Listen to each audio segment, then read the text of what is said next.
আর লাশগুলা পাওয়া যাইতেছে অনেক অলৌকিক ভাবে। আমি একটা রহস্যের গন্ধ পাইতাছি। স্যার এটা রহস্যের গন্ধ না, এটা আমার পাদের গন্ধ। সকালবেলা মুলাতে ভাত খাইছি। আর একটা উল্টাপাল্টা কথা কইলে খেতে ফেলে পিছন মেরে দিমু, পাবলিকের সামনে মুখ দেখাইতে পারবি না। লাশটা দেখে যা বুঝতে পারলাম, এইভাবে খুন করা কোনো মানুষের পক্ষে সম্ভব না। এই কাজগুলো যে করতেছ ওরে পাইলে ঢুকাই দিয়ে ফুড়ে গেলাম। বস, দোকানের দায়িত্ব আমারই দিন, ফুটাইন আপনি। তোর কইছি না বেশি কথা না কইতে। তুই দেখ লাশের কাছে কোনো সূত্র পাস নাকি।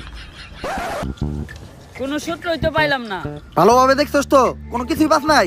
না স্যার, লাশের পকেটে 500 টাকার কোনো নোটই আসিল না। বাই কর 500 টাকা নোট বাই কর। বন্ডামি করস পাট পার। খেতে ফেলায় পিছন মেরে দিমু, পাবলিকের সামনে মুখ দেখাইতে পারবি না। কি মাইরা দিতে চাইছিলি তুই এটা?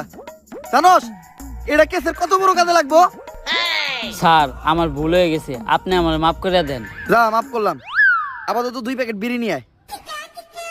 আপনি না কইলেন এটা কেসের কাজে লাগবো।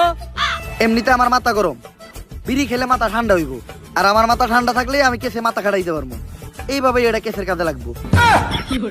স্যার যা করলেন জীবনে, উপরে গেলে দিবনে। ঢুকাইয়া দিয়ে ফুড়ে এলাম ওরে তোরে।